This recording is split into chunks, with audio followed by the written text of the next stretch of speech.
ఆహారపు కల్తీ ఉదంతం వెలుగులోకి వచ్చేటప్పటి నుంచి హైదరాబాద్ అంటే భయపెడుతోంది.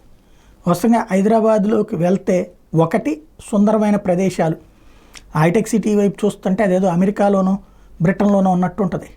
రెండవది ఆ ట్యాంక్ బండు అవి చూస్తుంటే దుబాయ్ ఏది మన సింగపూర్ లాగా కనబడతా ఉంటుంది. సరే మురిక్కంపును పక్కన పెడదాం, బట్ అదొక అందమైనటువంటి అనుభూతిగా ఉంటుంటుంది. అట్లాంటిది వచ్చేటప్పటికి ఆహారం ఎక్కడికి పోయినా కాసేపు ఏదో ఒకటి తినాలనుకుంటాం కదా.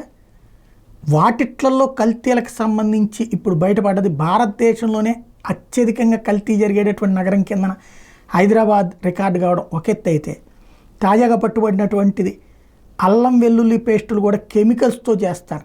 ఆ మధ్యన పట్టుబడినటువంటిది పాలన కెమికల్స్తో తయారు చేస్తారు. ఇట్లాంటి విన్నప్పుడు, తెలుసుకుంటున్నప్పుడు, తినేటప్పుడు, తాగేటప్పుడు ప్రతి ఒక్కళ్ళు భయపడే పరిస్థితి.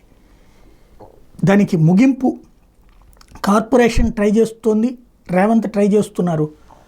ప్రజలకి ఒక నమ్మకం కలిగించే విధమైనటువంటి అవసరం అయితే ఉంది.